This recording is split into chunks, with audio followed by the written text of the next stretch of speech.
咁我就會覺得啊，好似呢個人係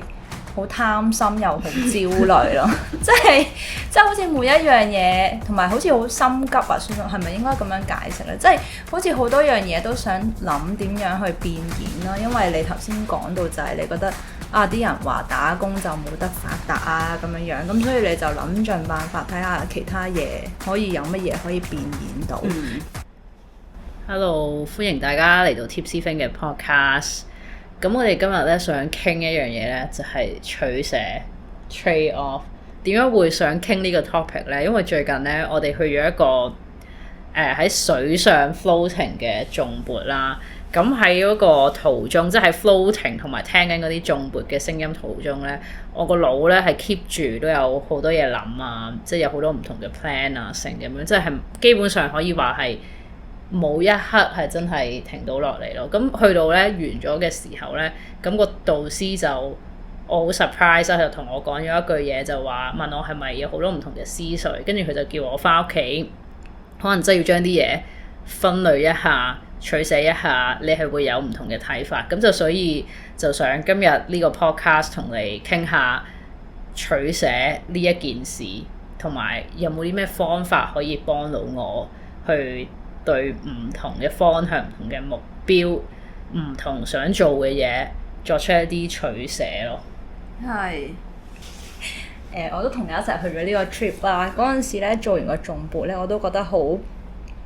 新奇有趣咯，即係冇諗過嗰個導師竟然可以睇得出你係諗緊好多嘢，因為我咧就係去到最後係好似瞓着咗嘅，跟住咧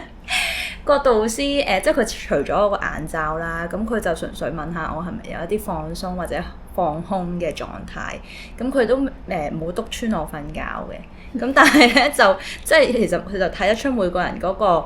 情況。當時個 condition 都係唔一樣咁樣，咁但係講到就係你話有好多思緒點樣去整理同埋去做個取捨咧，我覺得之前都好似有陣時喺 IG 咧會係見到有啲人咧分享類似嘅嘢啦。我諗最 direct 嘅做法係咪就係將你啲思緒寫低晒落嚟，然後將佢哋分類，再睇下會唔會有一啲嘢係有一啲關聯性喺入邊，即係好似做一個 mind map 出嚟咁樣。因為有陣時我覺得人就係諗好多嘢，但係你一日唔寫出嚟咧，可能都係整理唔到。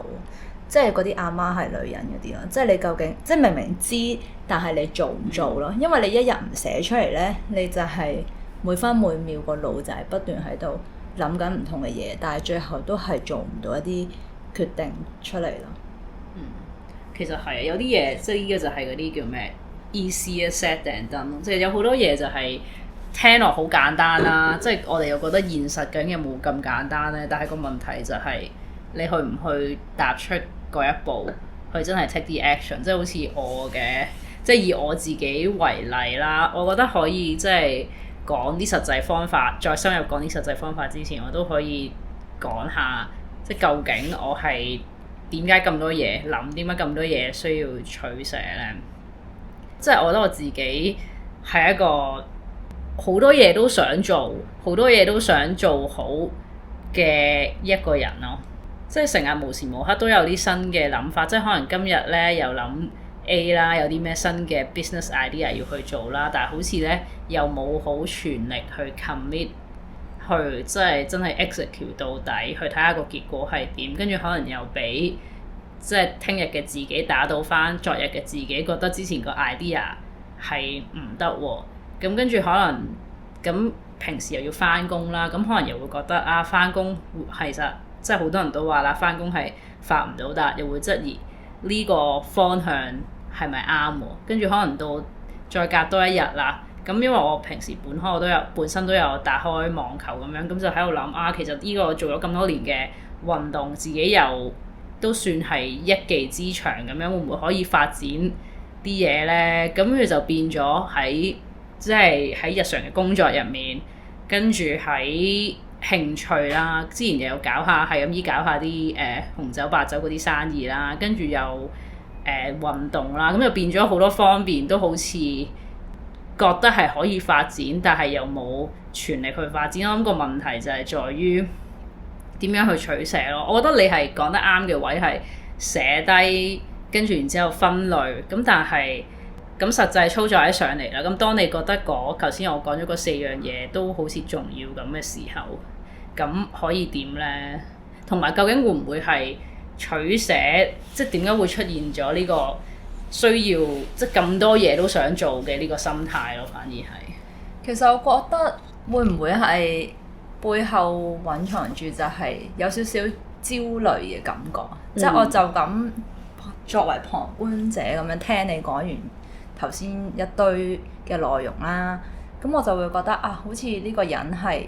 好貪心又好焦慮咯，即係好似每一樣嘢，同埋好似好心急啊，算係咪應該咁樣解釋咧？即係好似好多樣嘢都想諗點樣去變現咯，因為你頭先講到就係你覺得啊，啲人話打工就冇得發達啊咁樣樣，咁所以你就諗盡辦法睇下其他嘢可以有乜嘢可以變現到。咁但係我覺得。即係而家係好興 slasher 呢一樣嘢啦，但係我估啦，我自己觀察啦，我覺得 slasher 其實好多都唔係有份正式嘅 full time job，咁可能譬如做保險，跟住另外又做啲自媒體，跟住再加可能幫人補習，即係可能咁樣可以3-4樣加埋都可以兼顧得到，係可能係 possible 嘅。咁但係始終你係返緊一間正常規模嘅公司，真係打緊朝9晚6嘅一份 full time job， 咁你得返嘅空餘時間其實好少啦，所以你有好多想法當然都正常嘅，我覺得作為一個香港人，但係就係呢個位就要諗下點樣去取捨咯，即係我覺得返緊一份 full time， 然後再 develop 一個side business， 我覺得係比較合理嘅時間分配咯，即係如果你返緊份 full time， 然後又做緊一個 side business， 跟住個腦又諗緊第2、3個 side business， 咁其實你係好難去聚焦，即係好難變現到，因為本身一樣嘢。即係譬如講話你打網球為例啦，即係你要將佢由一個10幾年嘅興趣將佢變現，其實你唔係一時三刻就變現到啊嘛。即係雖然你有好多經驗喺度咁，但係即係究竟你會係走去做教練啦，定係你可能走去開個網球嘅嗰啲網球機鋪頭啊，或者係你賣一啲網球相關嘅周邊商品啦，即係其實都有好多方面噶嘛。咁但係嗰樣嘢同你本身打咗10幾年波未必有一個真係直接嘅關係，只不過係一個 related 嘅一個 item， 即係都係同網球相關嘅。咁但係唔係真係一個直接 transferable 嘅嘢。咁你本身要變現，其實係一定要時間去累積咯。咁所以你就出現一個問題就係，可能我開咗第一個 business， 跟住有少少成果啦，你又覺得唔得喎，呢個成果唔夠養活我喎，咁你又諗第二個，咁你每次都係開咗頭幾個月嘅蜜月期，咁跟住你就放棄啦，咁其實係好難將佢變成一個好成功嘅 side business 咯。不過我覺得我諗可能我先 step back 翻少少啦，因為你啱啱你都有講到話有啲咩原因令到我有呢個即係要作出呢個取捨啊嘛。你一開始就係話係焦慮啊嘛，同埋我唔記得仲講咗咩，焦慮同埋咩？我記得你講咗2樣嘢，好貪心，係啊，貪心同焦慮。其實呢樣嘢係啱。跟住我諗我傾呢個同你傾呢個 topic 之前咧，我做咗少少 research 啊，咁就有啲心理學嘅研究去講點解即係人咁驚要去取捨，點解取捨呢樣嘢咁難，同埋點解咁多人都會可能有。我唔係好肯定啦，但係我諗都有唔少嘅人都係有同我哋同樣嘅情況，就係可能又貪心，咩都想要晒，同時間又焦慮，覺得自己會唔會如果唔做呢樣嘢，係咪會 miss 咗啲嘢咧？咁就佢又講到有幾個原因嘅。咁第一個原因就叫做 loss aversion， 即係人咧係對於嗰啲損失咧係特別大反應嘅。人對於失去嘅痛苦咧，比起快樂。即係比得到嘅開心啊、快樂嘅感覺咧，係強烈咧超過2倍嘅。咁所以咧，其實我哋經常就會出現咗啲表現，就係當你對某樣嘢投入咗好多時間啦。咁就好似我頭先咁講，我翻緊份朝九晚五嘅工啦，咁可能人工又唔係太低，咁你就覺得我個成本好大啦。如果我放棄咗呢份工，咁你就會覺得你已經投入咗好多時間啊、感情啊，甚至係金錢入去，咁你就唔想放棄，咁你就作出唔到取捨，就係好似你咁講貪心，每樣嘢都想要，每樣嘢都唔想失去。咁另外就係 FOMO 啦，FOMO 呢個 term 我哋成日都聽啦，就係 fear of missing out 啦，就係我哋驚一啲錯過一啲好好嘅 possibility， 即就好似以我為例，我覺得每樣嘢都可以發展，咁我又驚其實唔做嗰樣嘢係咪會 miss 咗一啲好嘅 opportunity 啊？咁所以就不斷喺度每個 option 喺度比較，咁然之後咧比較完之後咧又拖延啦，唔去 focus 一個真正重要嘅方向咯。係啦，咁跟住頭先就講到有個即係個成本嘅問題啦，咁呢個就係其中一個關鍵嘅因素啦，因為已經有啲新 course 啦，咁你就唔想做一個指示啦，咁就變咗你就唔想去作出啲取捨咯。同埋最後嘅一樣嘢就係我諗現今嘅社會咧，即係個科技好發達啦，咁你就變咗，然之後選擇都好多啦，你嘅基本生活唔成一個問題嘅時候，而你身邊又有咁多唔同嘅選擇，咁就令到個人更加焦慮啦。究竟邊樣嘢啱自己咧？呢樣嘢係咪最好嘅選擇？咁就最尾因為呢啲太多唔同嘅 option，就令到即係個人好疲勞啊，就唔想作出呢個取捨，咁就更加產生呢個焦慮嘅感覺咯。我覺得呢4個原因都好解釋到，即係點解即係我自己為例，就係會出現咗一個腦諗好多嘢，然之後作出唔到一個決定咯。係，同埋我諗我哋呢一個 age， 即係呢個年代出世嘅人，應該話都有少少影響。我覺得即係以前呢，科技冇咁，即係啲資訊冇咁透明化，即係同埋以前嘅教育呢，我哋阿爸阿媽啊或者老師啊，可能都會成日就係覺得哦邊啲職業就係穩陣㗎啦。咁你基本上由你讀書嘅時候，可能揀科啊已經係話我哋揀呢幾科就係為咗第時大學入邊幾科神科，咁出嚟就做翻嗰啲乜師專業嘅人士咁樣。咁呢條路呢，某程度上係好多有經驗啲嘅長輩就會去建議一啲出路俾你啦。咁我哋就會好似由細到大都偏向有人，即係唔係話指定要我哋行嗰條路嘅，但係佢哋俾咗一啲嘅引導我哋而去做出嗰一堆嘅選擇，而令到我哋變成今日呢一個 situation。咁然後到依家感覺好似都做咗幾年嘢咯喎，儲咗一啲錢咯喎，好似又覺得打同一份工打到有啲覺得可能無聊啊，或者唔知個前景點啊。咁再加上而家呢嗰個資訊呢，就係爆發性咁出現喺我哋每一日嘅手機入邊啦，即係見到好多人slash 又創業啊，跟住而家啲學生咧又好犀利喎，個個讀緊書又已經創業，又好似賺到錢啊，又做 YouTuber 啊等等啦，咁就會令我諗就會令到好多人都會喺度諗自己可唔可以做到呢一啲嘢咯，因為呢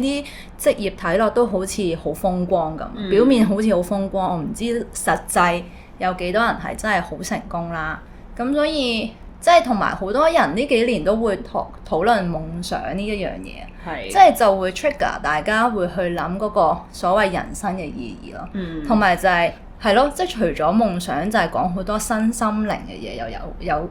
有相關啦。我覺得即係可能 trigger 你就喺度諗係咯，究竟我咁辛苦為咩呢？真係打份工又買唔到樓喎，啲錢咁不如去追夢好過啦。咁然後又會令到你可能就有更加多嘅想法喺你個腦裏邊出現咯。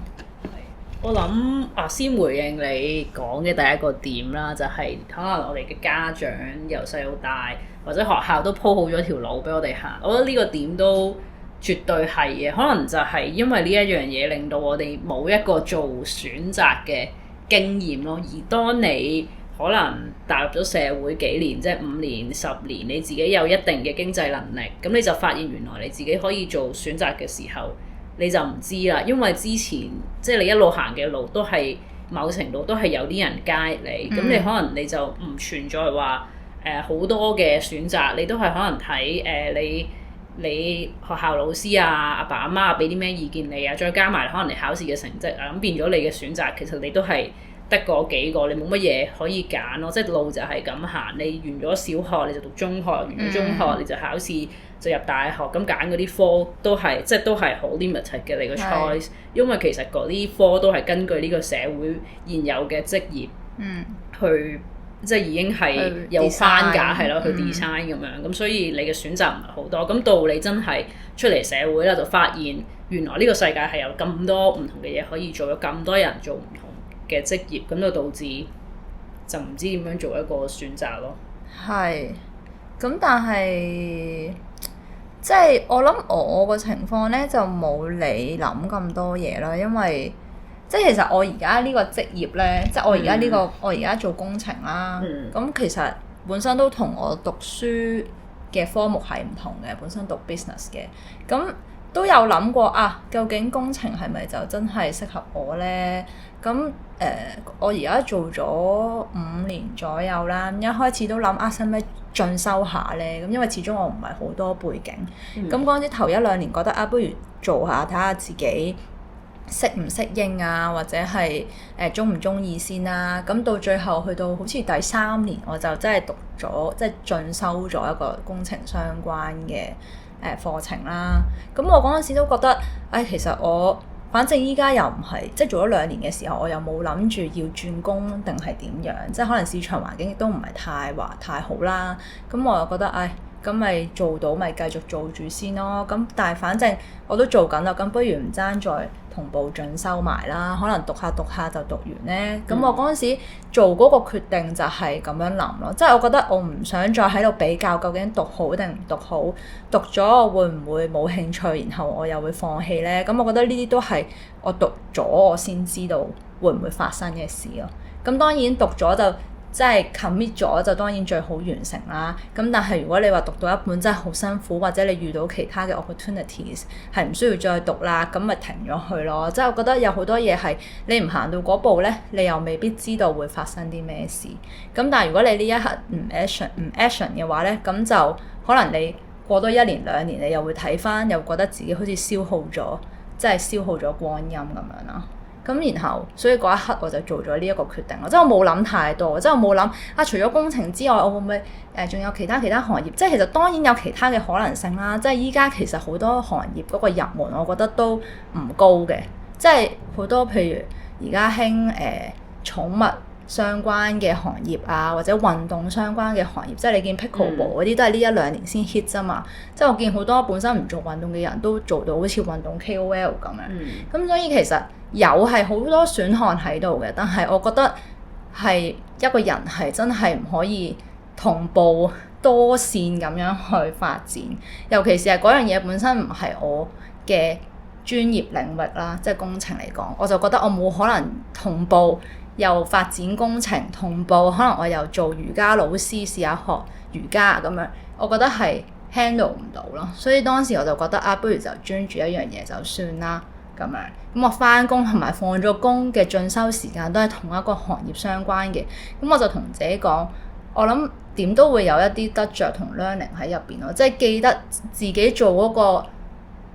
decision 嘅初心，咁你就去高安咯。即係我嗰陣時係咁樣諗。咁所以個重點都係即係諗到嗰樣嘢去做咗先咯。係啊，即係唔好做，即係做緊嗰樣嘢嘅時候，又唔好喺度諗第二樣嘢咯。即係譬如我讀個 course 係3年嘅，咁好啦，咁呢3年我專注咗先。咁當然如果我有一啲 extra 嘅時間，我可能都會揾下其他興趣班學下又好，或者自己做下其他嘢又好，都會嘅。咁但係即係睇自己當時嗰個情況咯。即係有陣時真係 handle 唔到咁多嘢，你會 feel 到噶嘛。即係你夾硬又做多一樣嘢嘅時候，你就會發現有啲嘢係失衡咗。咁你就都係專心翻喺嗰一樣本身自己 commit 咗嘅嗰樣嘢。即係除非你有一個好明確嘅心意，係我一定發現咗另一樣嘢係更加有興趣嘅，更係咯，或者可能更揾到錢啦，我唔知啊。咁咪再真係諗下要唔要去做個取捨咯。呢個我覺得都好有道理。有啲嘢係唔做就唔知，即係可能途中會有第二啲得着啊，或者你做緊嘅時候會有第二啲嘅 inspiration 咯。即係啲嘢係冇話要可以俾你等到100% certain 先去做咯，就係不斷喺個過程入邊去係啊 evolve 咯。不過你咁樣講，你 trigger 到我諗起一本書之前聽過嘅一個即係做決定嘅方式咯，就係、納瓦爾寶典，唔知有冇聽過呢本書？佢、有其中一個幾重要嘅 principle 就係話，當你唔肯定嗰樣嘢嘅時候，其實個答案就係 no 咯。係，即係當你好肯定嗰樣嘢，你就自然會，即係你就會好快去 say yes 咯。咁所以當你唔肯定嘅時候，即係代表住你係冇呢個信心，同埋呢樣嘢即係唔係真係你想 go for 嘅嘢。咁所以個答案其實就係好簡單，就係 say no 咯。對於嗰樣嘢，咁所以我諗即係頭先你嘅 example 同埋即係納瓦爾寶典，或者其實都有其他書講過啦，都某程度可以幫我作出到嘅嗰啲取捨咯。我諗我咁取捨唔到個原因就係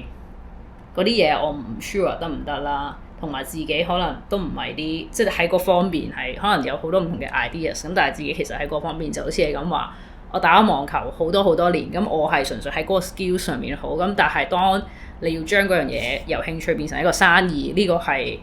第二個 story， 即係第二個 topic 咯。所以個答案就係 no 咯，對於嗰樣嘢。咁所以如果有樣嘢我而家繼續 pursue 緊，即譬如可能個 podcast 咁樣，我到依家呢一刻仲做緊，咁其實就係繼續做呢樣嘢咯，就係繼續去go on咯，就係做翻啲有時啲嘢唔係即係可能未必好短期睇到目標，但係就係可能每一日即係有一個 baby step 咁，每一日去做 podcast， 每個星期去講，咁可能就係有啲意想不到嘅結果咁樣咯。即係嗰樣你每一日會做，即係你仲會繼續嘅嘢，咁就係個答案咯。可能對於我嚟講，可能係啊。其實我諗做呢啲嘢都係比較以自己個心意為主咯。即係雖然揾錢都係重要嘅，咁但係如果你本身嗰樣嘢你真係帶住個真心想做，即係你係真係有興趣想做，咁樣先會可以令到你持之以恆，每日都做啲咯。尤其是係打緊份 full time job 啊嘛。即係你好難打份 full time job，然後另外做一個 side business， 係你只係為咗一隻錢而去 develop， 其實都好辛苦嘅。即係你用公餘時間去做，其實都係用翻一啲自己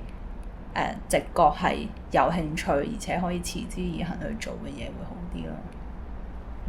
所以其實個答案就係好簡單咯。唔係，但係我覺得其實你啱先講話做決定都要睇你覺得對嗰樣嘢肯唔肯定，呢個我有少少保留嘅，即係始終即係譬如我 say for example 啦，咁我可能我有養隻寵物嘅狗仔，咁我想做一啲狗仔 related 嘅生意，咁其實即係我都唔可以話我自己好 certain， 我一定係喺呢方面賺到錢或者持之以恆到，咁有啲嘢就係你都係要試嘅。但係我覺得呢個位可以補充嘅就係、可能俾set 一個 time frame 俾自己去試咯。即係可能即係好似我啱先咁講啫嘛，即係我入咗去工程呢一行，我都做咗1-2年，睇下自己係咪可以堅持落去，真係可以喺呢個行業度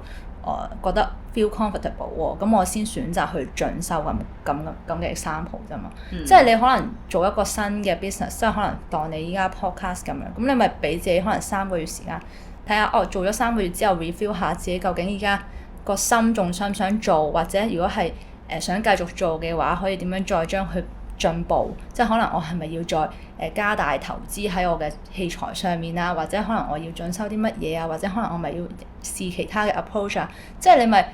其實都係嗰啲阿媽係女人啲 friend 啦，即係你要循序漸進咁做個 review， 你先會有個 progress 喺度，同埋會進步咯。因為你唔做 review， 你就會覺得自己好似做1年365日都係同一樣嘅嘢，但係好似就係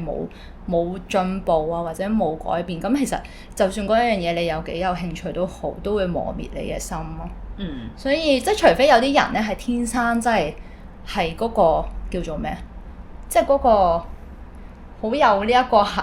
一個意向，係一定要做好嗰樣嘢，覺得自己 born to be 係嗰一行嘅專家嚟嘅。有啲人係咁樣噶嘛，但係其實我相信好多人都唔係咯，好多人都其實唔好知自己想點啊，唔好知自己嘅 talent 喺邊啊。咁呢啲就即係我諗就乖乖地 set 翻個計劃俾自己去做。咁嗰樣嘢試咗3個月發現唔得嘅，咁咪唔好做咯，止蝕咯，去諗其他嘢咯。咁如果3個月之後可能仲有興趣嘅，咁咪試下睇下再點樣去改善咁樣咯。即係3個月呢個係我講一個例子啦，即係可能每個人唔同啦，係啦。咁所以就係簡單嚟講，就係第一步就係 take 咗個 action 先啦。咁之後即係你 take 咗 action 就唔係所有嘢啦，就唔係話你 take action 就一定會成功，而係去到某個位你需要不斷去 reflect 究竟即係做得好嘅原因係咩？做得唔好嘅原因係咩？個 podcast 冇人聽嘅原因係咩？係因為你講得唔好啊，定係你個 promotion 唔夠啊？即係因為我諗如果冇 reflect 嘅話，你點樣做？你做可能10年做同一樣嘢，始終都係會 stuck 咗喺個即係個死胡同度咯。係。不過我有少少想可能頭先 clarify 翻嗰句，即係如果你係好猶豫個答案係 no 嗰樣嘢咯，我諗係即係嗰一樣嘢其實純粹想講嘅就係跟隨自己嘅心意咯。咁如果嗰樣嘢係你嘅心意，你都好多猶豫啊，覺得好擔心啊，你做唔到嗰個決定啊，咁嗰個就係 no 咯。咁但係我諗頭先翻去你嗰個情況，即係你讀呢個做工程呢一樣嘢，我諗你都係已經大半係 yes 咗啊嘛，因為你已經做咗啦。咁你第二個問題就係你要唔要再去進修啊嘛？咁其實你都係清楚自己嘅方向，你先去做呢樣嘢。即係我諗嗰個 no 嘅，即係你好 uncertain 嘅情況應該係比較低咯。我諗嗰個即係嗰一個 sentence 嘅重點係即係 follow your heart 咯。即係如果你個即係你內心嘅聲音話俾你聽係有超多猶豫，覺得係呢個 decision 可能對於你自己你會覺得唔開心啊，或者個風險好高，咁你就絕對係應該要 say no 咯。我諗嗰個意思純粹係咁樣。係。不過我覺得其實而家即係再傾落去，都覺得取捨呢一樣嘢其實係有好多嘅 factor 要去考慮到咯。即係我啱先講嗰個 case 就係我一個 full time 嘅你當一個 career path 咁嘅嘢啦，即係因為頭先我哋講就係話你除咗返份 full time 之外，你另外有好多其他 side business 嘅 idea， 就唔知究竟揀邊個好咁樣樣啊嘛。咁但係我嗰個就係一個直頭係一個職業嘅 industry 嘅選擇啦。咁所以其實都係一個比較大啲嘅決定咯，因為我究竟我揀可能做 marketing 同我揀做工程係兩樣好唔同嘅嘢，因為佢哋都係前提係講緊我係想揾一份 full time job 啦，咁佢係都佔用咗我每一日好大嘅時間，咁所以呢一個究竟我究竟揀邊一行，除咗係我自己嘅興趣之外，我又要睇下嗰行嗰個發展係點，嗰間公司係點樣等等啦，都係一啲影響我做嗰個決定嘅因素嚟嘅。咁而頭先你一開始講嗰個 case 係可能 side business 究竟做邊一樣嘢好，咁呢個就可能主要就係以你嗰個心意去導向為主咯。即係可能未必係好多現實嘅問題，當然都會有嘅。即係我覺得要補充嘅係，即係除咗自己究竟有幾猶豫，即係究竟有幾想做嗰樣嘢之外，就係當你唔肯定嘅時候，可能都係要做翻一啲 research 咯，去睇翻究竟你做嗰樣嘢係有冇一個 sustainability 喺裏邊咯。即係如果你做嗰樣嘢純粹係冇嘅，我錄 podcast 係我自己興趣，我想練講嘢啊。我想同人哋睇下有冇人揾到啲志同道合嘅人一齊傾下偈啊！咁呢啲 leisure 嘅嘢其實當然係冇問題啦，即係你即係好似你去做運動咁樣啫嘛。咁但係如果你話嗰個決定係牽涉到生意層面嘅，即係你最後係想將嗰件事帶嚟一啲收入嘅，咁就真係要做下啲 research 去睇下究竟有冇人做緊，或者係點樣做會更加好，而嗰一樣嘢係你肯唔肯 devote 啲時間同心機去鑽研咯。咁呢啲都係一啲其他嘅考慮因素啦。我諗係啊，因為做決定之前啦，我諗我哋係講緊一個之後啦。當你係有晒所有一啲即係有啲 facts 啊，一啲 hard facts 之後你做嘅決定咯。我諗之前就你係有好多 preparation， 就係喺理性嘅方面，究竟可能個行業嘅前景係點啊，或者會唔會係即係令到你個生活好艱苦一啲現實嘅考量啊？即係我諗我哋頭先講嘅嘢就係 after 我哋做晒即係前期嘅 comparison，即係所有客觀嘅因素我哋比較晒，而我哋都仲係唔知點樣做決定，就係、要跟隨自己嘅心意，同埋就係唔好諗太多，做咗然之後再去 reflect 咯。係咯，不過我覺得就係喺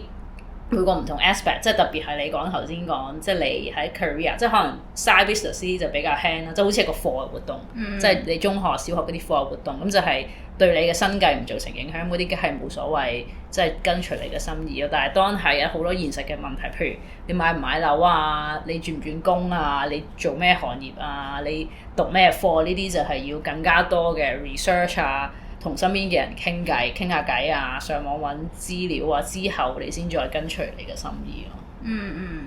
係咯，係咯，咁我諗今日